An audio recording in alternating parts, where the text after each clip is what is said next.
Hello students, कैसे हैं आप लोग। ग्रीन वर्ल्ड पब्लिकेशन के यूट्यूब चैनल पर आपका स्वागत है।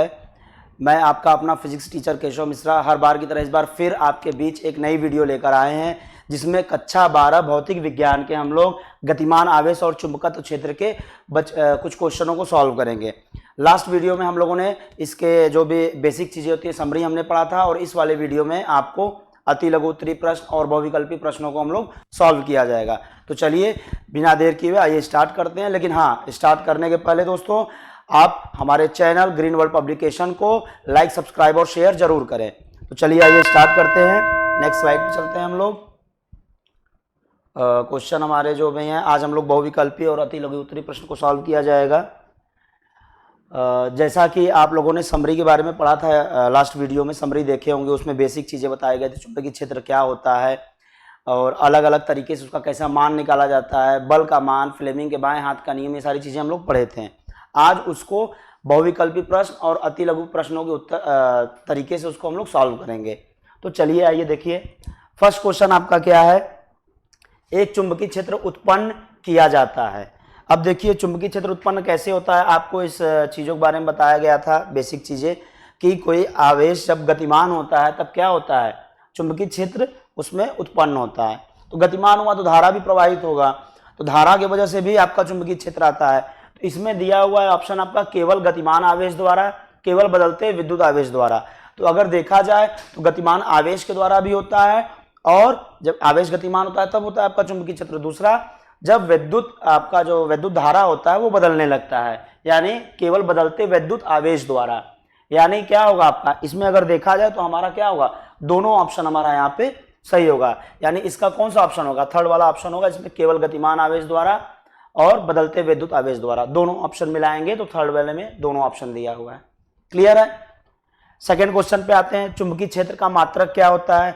चुंबकीय क्षेत्र का मात्रक आप लोगों को बताया गया होगा, समरी में बताया था। उसका एक ऐसा यूनिट अगर हम लोग देखें, टेस्ला भी उसको हम लोग बोलते हैं, लेकिन नॉर्मली अगर देखा जाए तो क्या होता है, वेबर पर मीटर स्क्वायर होता है।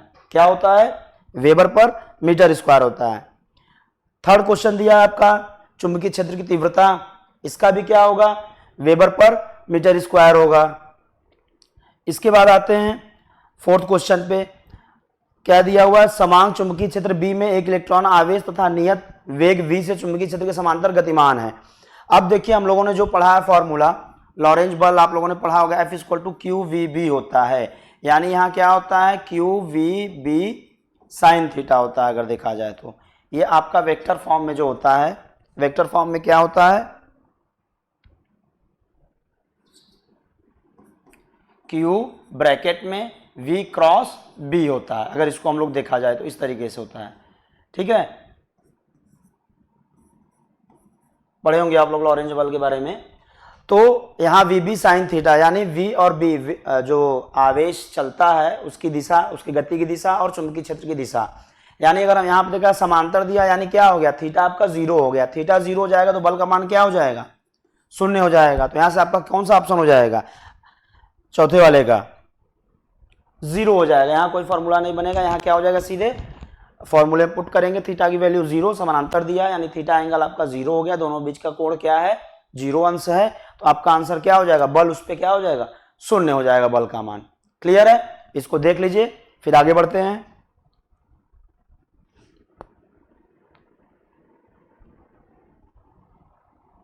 चलिए इसको क्लियर करता हूं, नेक्स्ट स्लाइड पे चलते हैं हम लोग।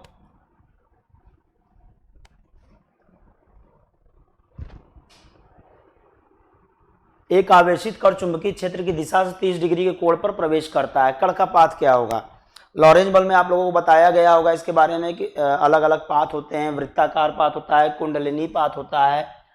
तो यहाँ पर आपका देखा जाए, अगर 30 डिग्री के कोण पे अगर हम लोग आवेश को प्रवाहित करेंगे, आवेश हमारा चलेगा चुंबकीय क्षेत्र से 30 डिग्री के अंश पे, तो क्या होगा, वहाँ पे आपका जो धारा के चलने की जो रास्ता होगा, वो क्या होगा, उसका जो पथ होगा वो कैसा आएगा, वो कुंडलिनी आकार में आ जाएगा।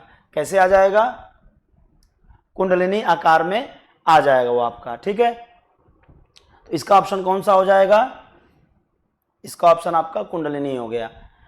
दूसरा कुंडलिनी मतलब क्या हो गया कि इस तरीके से आपका मूव करेगा। ठीक है। 9th नंबर क्वेश्चन क्या दिया हुआ है? 9th नंबर क्वेश्चन आपका दिया हुआ है कि m द्रव्यमान का कण जिस पर आवेश q एक समान चुंबकीय क्षेत्र के लंबवत v से प्रयोग कर रहा है, इस पे पथ की त्रिज्या होगी। तो इसका अगर त्रिज्या हम लोग कैलकुलेट करते हैं, आपका पहले फॉर्मूला होता है क्या, F इक्वल टू QVB होगा। ठीक है, यहां से हम लोग निकालते हैं, आपका फॉर्मूला बनता है mv स्क्वायर बाय f, जो होता है अगर वृत्ताकार पथ पे कर रहा है तो एक उस पर फोर्स लगता है। ठीक है, mv स्क्वायर बाई आर करके QVB करके इस तरीके से इसको सॉल्व करेंगे तो यहाँ से त्रिज्या का मान निकलता है, जो कि त्रिज्या का मान क्या आता है, आर की वैल्यू आती है आपकी mv अपॉन QB। इसको अभी दीर्घ उत्तरी प्रश्न या लघु उत्तरी प्रश्न हम लोग सॉल्व करेंगे तो उसमें मान निकाल के बताया जाएगा कैसे आता है इसका मान।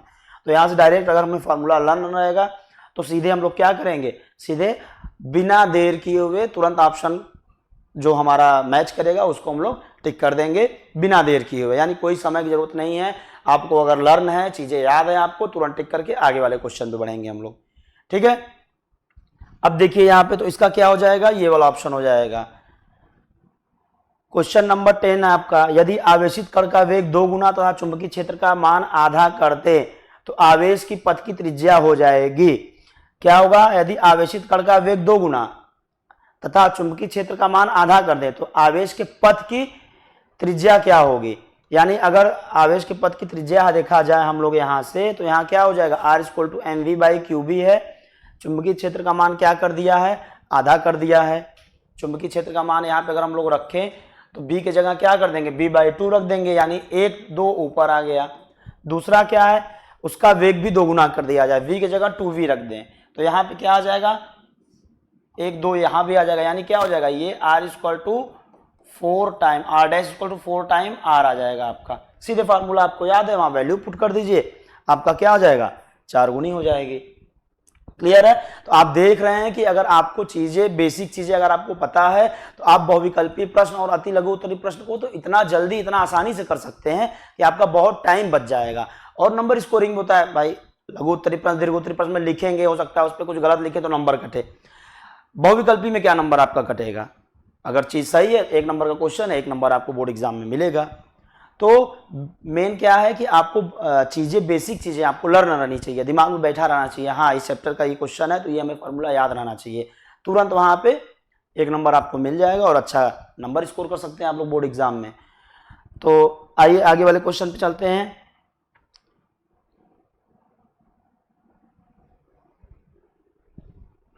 क्या है नेक्स्ट क्वेश्चन, एक इलेक्ट्रॉन एक समान चुंबकीय बेज क्षेत्र के लंबवत विवेक से आते जब वृत्ताकार पथ पर मान कर रहा है, चुंबकीय क्षेत्र अचानक घटकर b बाई 2 पथ की त्रिज्या का मान बताइए।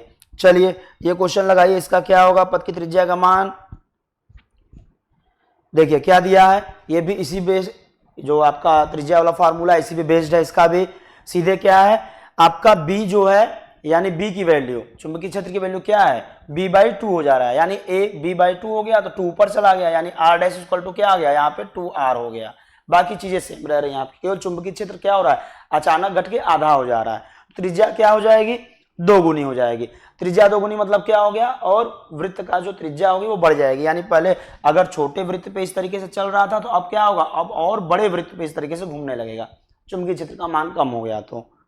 ठीक है, क्लियर है। यानी इसका ऑप्शन क्या हो जाएगा, ये इसका ऑप्शन हो जाएगा। देख लीजिए इसको, फिर नेक्स्ट स्लाइड पे चलते हैं। बहुविकल्पी प्रश्न में आप अच्छा नंबर गेन कर सकते हैं, तो इसलिए बेसिक चीजें आपको हमेशा लर्न रहनी चाहिए।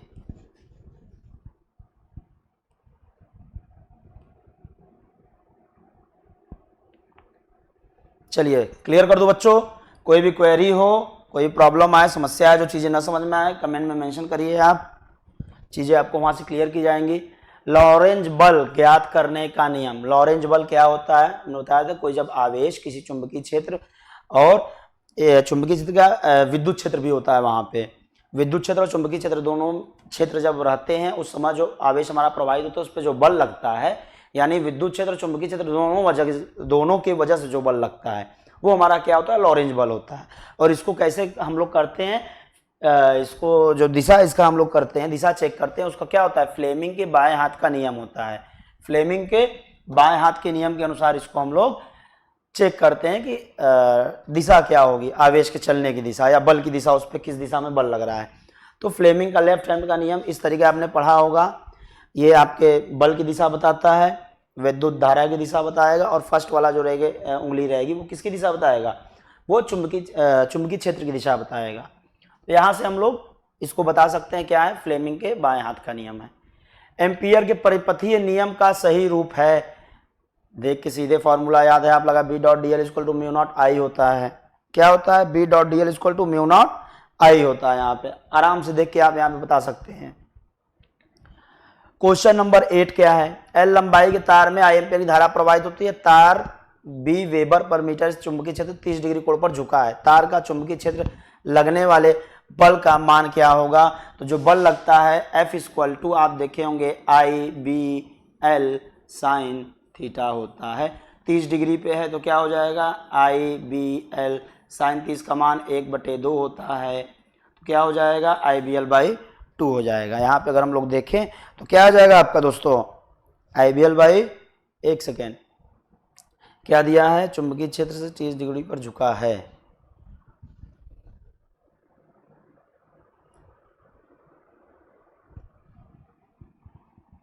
तीस डिग्री साइन 30 1/2 रख दीजिए, सीधे आपका आई बी एल बाई 2 आ गया। सही है, आपका कौन सा हो जाएगा, ये वाला ऑप्शन आपका हो गया।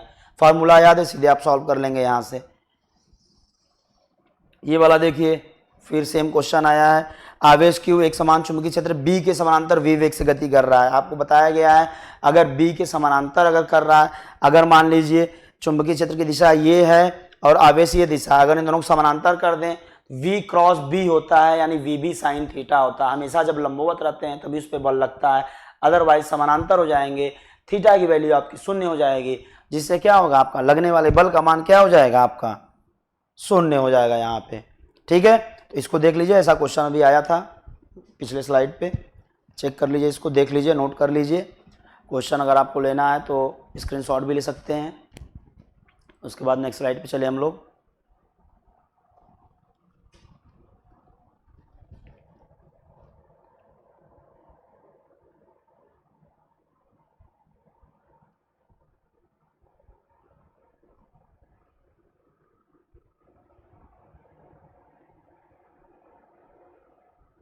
चलिए आइए आगे चलते हैं हम लोग।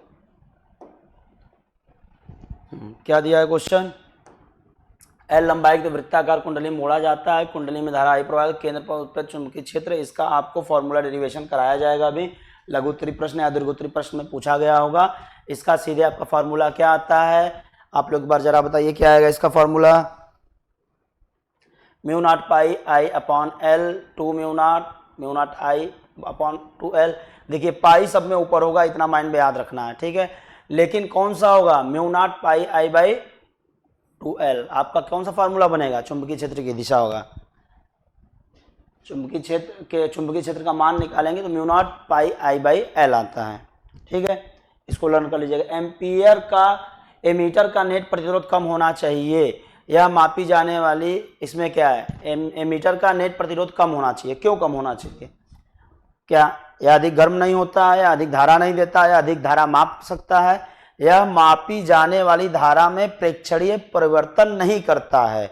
मतलब जो धारा मापी जाती है उसमें क्या होता है, प्रेक्षणीय, यानी कि जो हम लोग प्रेक्षण करते हैं तो उसमें क्या करता है, परिवर्तन नहीं करता, हमेशा क्या देता है, एग्जैक्ट वैल्यू देता है। तो आपका कौन सा ऑप्शन हो जाएगा, ये थ्योरी टाइप का क्वेश्चन है, 4th ऑप्शन हो जाएगा। सही तत्व को चिन्हित कीजिए।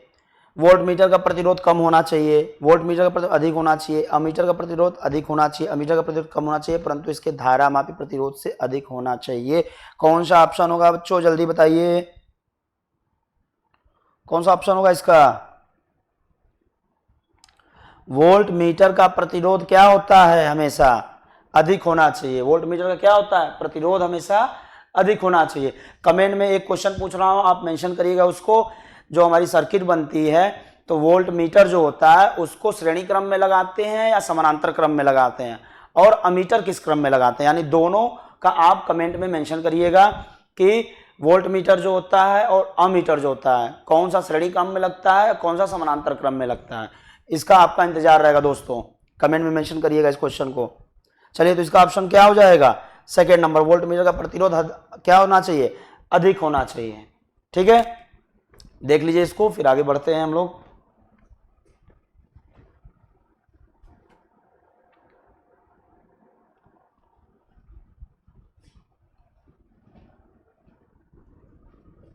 चलिए,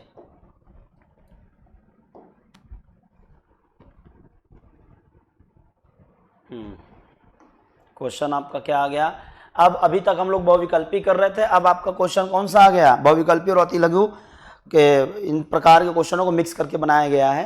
तो इसमें आपको बहुविकल्पी प्रश्न किस तरीके से आते हैं, अति लघु किस तरीके से आते हैं, कैसे सॉल्व करना है, इस वाले वीडियो में आपको ये बताया जा रहा है। तो अति लघु प्रश्न आ गया है, इसमें देखिए आप, इसको बताइए आप। फर्स्ट क्वेश्चन है आपका,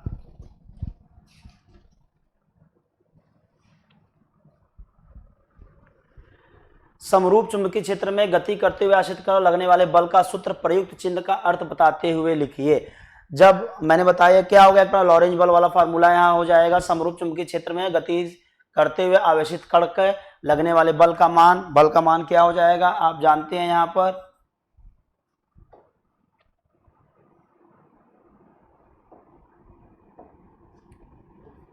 F इक्वल टू क्या आ जाता है, Q V B sign theta होता है। जहां पे F क्या हो गया, आपका फोर्स हो गया, बल हो गया, Q क्या हो गया, आवेश हो गया, V क्या हो गया, उसका गति क्या है, वेलोसिटी, B क्या है, चुंबकीय क्षेत्र है, और थीटा क्या है, थीटा जो है B और V के बीच का एंगल है, किस एंगल पे ये मूव कर रहे हैं। तो ये आपका क्या हो गया, यहाँ से इस चीज को आप फॉर्मूला लिख के एक छोटा सा डायग्राम बना के आप इसको हिंदी में थ्योरी में आप लिख देंगे कि यहाँ लगने वाला जो बल होता है, बल का मान F equal to q v b sine theta होता है, जहाँ थीटा क्या होता है, V और B के बीच का एंगल होता है। अति लघु उत्तरी प्रश्न है आपका, 1 अंक का क्वेश्चन होता है ये। तो इसको अपने लैंग्वेज में थ्योरी, छोटा सा डायग्राम और ये फॉर्मूला बना के लिख सकते हैं। चलिए, दूसरा क्या है, दूसरा क्वेश्चन है, एक समान चुंबकीय क्षेत्र में गतिमान आवेशित कण पर कार्य करने वाला लॉरेंज बल का वेक्टर स्वरूप लिखिए। वेक्टर स्वरूप इसी का क्या हो जाएगा, F इक्वल टू Q हो जाएगा, ब्रैकेट में V क्रॉस B हो जाएगा। ये आपका क्या हो जाएगा, वेक्टर फॉर्म हो जाएगा, इस तरीके से लिख देंगे। लॉरेंज बल क्या है, यही लॉरेंज बल है। लॉरेंज बल बताया गया जब कोई जो आवेश होता है एक समान चुंबकीय क्षेत्र में जब प्रवाहित होता है, ठीक है, और वहाँ विद्युत क्षेत्र भी रहना चाहिए, यानी कोई एक आवेश जब एक समान विद्युत क्षेत्र या चुंबकीय क्षेत्र में प्रवाहित होता है तो उस पर लगने वाला जो बल होता है उसको हम लोग क्या बोलते हैं, लॉरेंज बल बोलते हैं। ठीक है, तो इस तरीके से थ्योरी आप लिखकर इसको भी लिख सकते हैं। अब देखिए क्या है दूसरा क्वेश्चन, अल्फा कणों को एक्स अक्ष की दिशा में भेजा जाता है, यदि समरूप चुंबकीय क्षेत्र अल्फा कणों पर आरोपित बल वाई अक्ष की दिशा में हो तब चुंबकीय क्षेत्र की दिशा क्या होगी। देखिए बहुत बढ़िया क्वेश्चन है। इस दिशा में आपका क्या है, ये एक्स एक्सिस है, ये आपका क्या है, ये वाई एक्सिस है। इसमें क्या है, अल्फा कण जा रहे हैं, अल्फा मतलब क्या होता है, पॉजिटिव चार्ज हो गए, यानी धारा की दिशा क्या है, इस दिशा में आपका धारा प्रवाहित हो रहा है। इस दिशा में आपका क्या है, उस पर क्या लग रहा है, चुंबकीय क्षेत्र की दिशा, आरोपित बल है, बल की दिशा ये है। यानी फ्लेमिंग के बाएं हाथ का अगर हम लोग नियम यूज करें, फ्लेमिंग के बाएं हाथ का नियम, तो बल ऊपर हो गया और आपका ये हमारा क्या बताता है, बीच वाली उंगली धारा का मान बताता है, और ये पहली उंगली क्या, चुंबकीय क्षेत्र की दिशा बताता है। तो अगर ये वाई एक्सिस हो गया, ये आपका क्या हो गया, दिख रहा है दोस्तों आपको, ये आपका क्या हो गया, ये कौन से, ये धारा की दिशा है। तो आपका चुंबकीय क्षेत्र क्या होगा, जेड एक्सिस की दिशा में होगा, अंदर की दिशा में, यानी यहाँ पे क्या होगा, इस तरीके से क्रॉस की दिशा होगा, यानी जेड एक्सिस के अनुदिश होगा। तब चुंबकीय क्षेत्र की दिशा क्या होगी, जेड एक्सिस हो गया। ठीक है, यहाँ आप लिख देंगे कि जेड, इस तरीके से लिख दीजिएगा, जेड एक्सिस या जेड अक्ष की दिशा में होगा। ठीक है, उसके अनुदिश होगा। यहां से इसको आसानी से इस तरीके क्वेश्चन 1 नंबर बना के दे सकता है। तो फ्लेमिंग लेफ्ट हैंड का नियम लगा दीजिए और इस तरीके से ये बल हो गया, धारा हो गया, चुंबकीय क्षेत्र की दिशा अंदर हो जाएगी आपकी। देख लीजिए ये क्वेश्चन। नेक्स्ट क्वेश्चन पे आते हैं हम लोग। वीडियो में बने रहिए, लास्ट तक वीडियो देखिए, कई सारे इंपॉर्टेंट क्वेश्चन है, कोई आपका क्वेश्चन छूट ना जाए उसके लिए वीडियो में आप लास्ट तक जरूर बने रहें। चलिए आइए आगे क्वेश्चन पे चलते हैं, हम लोग क्लियर करते हैं इसको। क्या है? दो समांतर धारावाही ऋजुरेखी तारों के बीच लगने वाले बल का सूत्र अथवा दो समांतर धारा चालकों के बीच लगने वाले बल का सूत्र प्रयुक्त चिन्हों का के अर्थ बताते हुए लिखिए। चलिए ये क्वेश्चन जल्दी जल्दी बताइए सब लोग, क्या होगा? क्या आता है इसका फॉर्मूला? क्या बनता है? F/L equal to mu naught upon 2I1 I2 upon R होता है, यहाँ शायद पाई होता है, यहाँ पे क्या होगा? यहाँ पे पाई हो जाएगा। ठीक है, तो इसका फार्मूला क्या आता है? जब दो धारावाही चालक हैं, ठीक है, इस तरीके से है, मान लीजिए इन दोनों के बीच में क्या है? I धारा प्रवाहित, इसमें मान लेते हैं I1 है, इसमें I2 है, तो इन दोनों के बीच में जो बल लगेगा उसका मान क्या होता है, यानी प्रति एकांक लंबाई पे कितना बल लग रहा है, ये वाला formula. F/L equal to mu naught upon 2 I1 I2 by R। I1 I2 क्या है? दोनों में अलग अलग धारा प्रवाहित हो रही है। R क्या? उनके बीच की दूरी है। और ये हमारा क्या? ये तो कांस्टेंट है, आप जानते ही हैं। F बल है, L क्या है? प्रति एकांक लंबाई पे लगने वाला बल है। तो इस तरीके से आप एक डायग्राम बना दीजिए, फॉर्मूला लिख दीजिए, उसको हिंदी में समझा दीजिए, आराम से 1 नंबर मिल जाएगा आपको। देख लीजिए इसको, दिखाई दे रहा है आप लोगों को? देख लीजिए।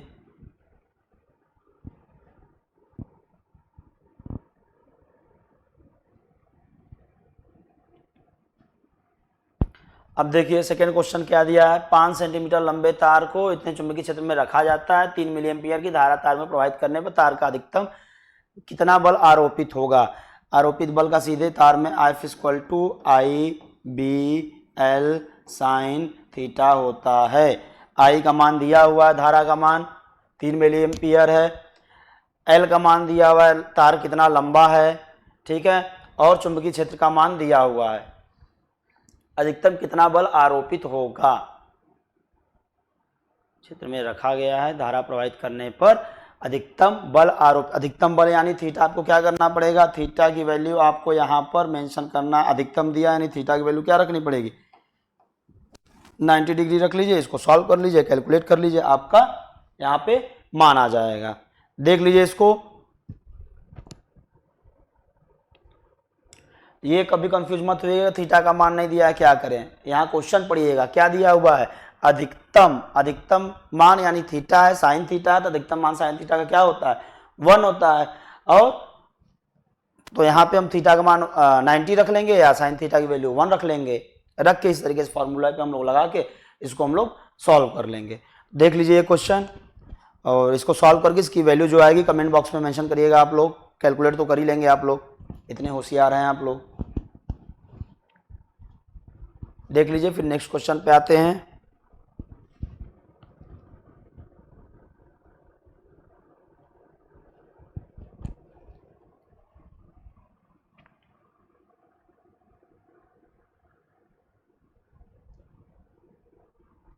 चलिए नेक्स्ट क्वेश्चन देखिए आपका क्या है। नेक्स्ट क्वेश्चन आपका दिया है, किसी परमाणु में इलेक्ट्रॉन इतना एंगस्ट्रॉन त्रिज्या की कक्षा में इतने की चाल से घूम रहा है, कक्षा में तुल्य धारा का मान बताइए।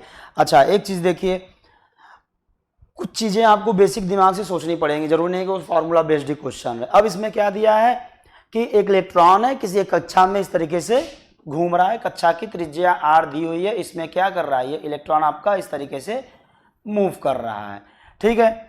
तो जब जाहिर सी बात है मूव कर रहा है, तो यहाँ पे क्या होगा? v equal to r omega हम लोग फॉर्मूला यूज कर सकते हैं। v equal to r omega कोणीय वेग हो गया, ये त्रिज्या हो गया, ये गति हो गया, ठीक है। v equal to r omega यानी ओमेगा की वैल्यू क्या हो जाएगी? v by are. ओमेगा का मान क्या होता है? 2 पाई n। n क्या होती है आपकी? वृत्ति, ये होता है आवृत्ति होता है।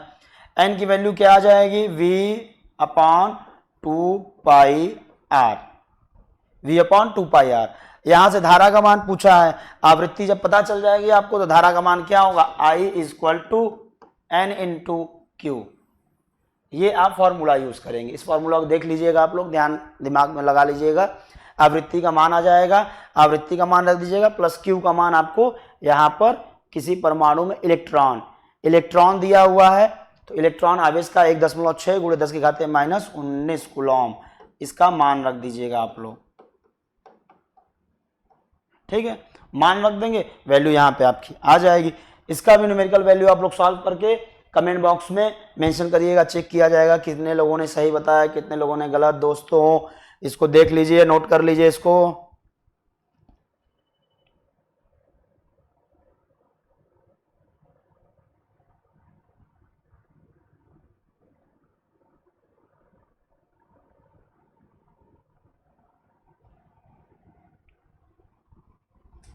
नोट कर लीजिए, फिर नेक्स्ट स्लाइड पे आते हैं।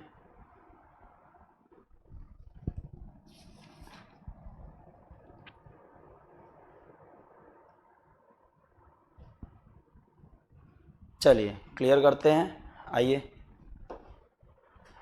फ्लेमिंग बाएं हाथ का नियम क्या है? बाएं हाथ का नियम फ्लेमिंग का आपको बताया गया है, डायग्राम आप बना दीजिएगा। फ्लेमिंग के बाएं हाथ का नियम में लिख बता दीजिएगा कि आपका जो हिंदी में लिख जाए, बाएं हाथ की जो हाथ होता है उसकी जो अंगूठा होता है, अंगूठे जो होते हैं वो क्या बताता है? बल की दिशा बताता है। पहली उंगली जो होती है वो चुंबकीय क्षेत्र की दिशा बताती है, और तीसरी जो उंगली होती है बीच वाली उंगली वो क्या बताती है? वो आपका इस तरीके से डायग्राम तो नहीं बन पाएगा, यह अंगूठा काफ़ी पतला बन गया है, और इस तरीके से आप एक डायग्राम नहीं बन पा रहा है इसका।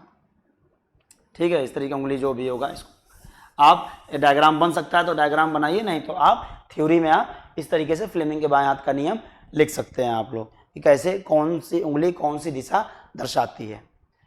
सेकेंड क्वेश्चन है आपका, धारा मापी को वोल्ट मीटर में कैसे बदले? 1 नंबर का, ये दोनों बहुत इंपॉर्टेंट क्वेश्चन है, ये दोनों, इसको आप लोग इंपॉर्टेंट टिक कर लीजिएगा। ये अक्सर आपके बोर्ड एग्जाम में 1 नंबर अति लघु या बहुविकल्पी में पूछा जाता है, 2023 के एग्जाम में पूछा भी गया था। धारा मापी को वोल्ट मीटर में कैसे बदलें? धारा मापी को अगर वोल्ट मीटर में आपको बदलना है तो आपको श्रेणी क्रम में एक अधिकतम प्रतिरोध ऐसा सेट करना होगा, यानी आपको अगर धारा मापी को वोल्ट मीटर में बदलना है तो इसको श्रेणी क्रम में लगाएंगे और प्रतिरोध का मान क्या करेंगे?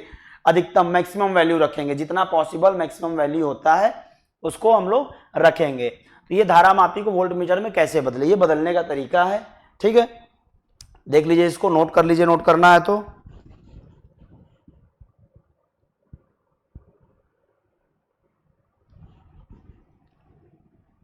सीधे क्या करेंगे हम लोग? उसके श्रेणी क्रम में अधिकतम संभवित प्रतिरोध हम लोग जोड़ देंगे।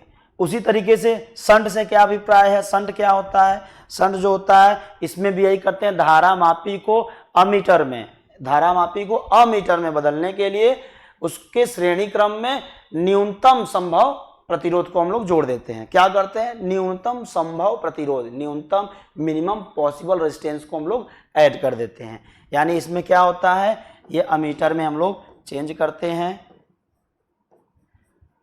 ठीक है, अमीटर में चेंज करते हैं। यानी शंट से क्या, शंट क्या होता है?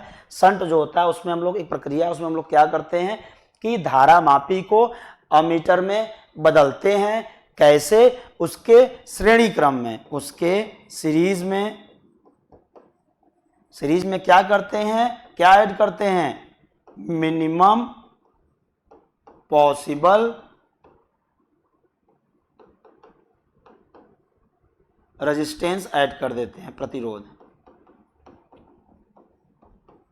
ठीक है, क्या करते हैं? शंट क्या करता है? शंट एक प्रकार की प्रक्रिया है, इसमें क्या करते हैं? धारा मापी को अमीटर में बदलने के लिए न्यूनतम संभव प्रतिरोध को उसके श्रेणी क्रम में जोड़ देते हैं। क्लियर है?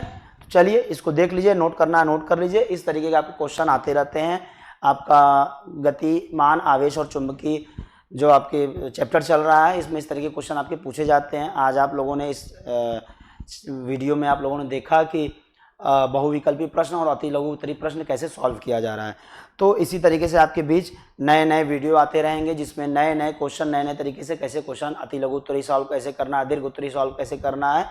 तो वीडियो को लास्ट तक जरूर देखें। कोई भी वीडियो आ रहा है, लेकिन हाँ, वीडियो को हमेशा कॉन्टिन्यूसली आप देखते रहें, आपके बीच में वीडियो आती रहेगी। और ये आपका आज के लिए इतना दोस्तों काफ़ी है। तो इस तरीके के नए नए वीडियो देखने के लिए और आगे चीज़ें इस चैप्टर के बारे में और अभी पढ़ाया जाएगा, वो नेक्स्ट वीडियो में आएगा। लेकिन हाँ, नेक्स्ट वीडियो को देखने के लिए आप हमारे YouTube channel green world publication को लाइक, सब्सक्राइब और शेयर जरूर करें दोस्तों। आज के लिए अलविदा, थैंक यू।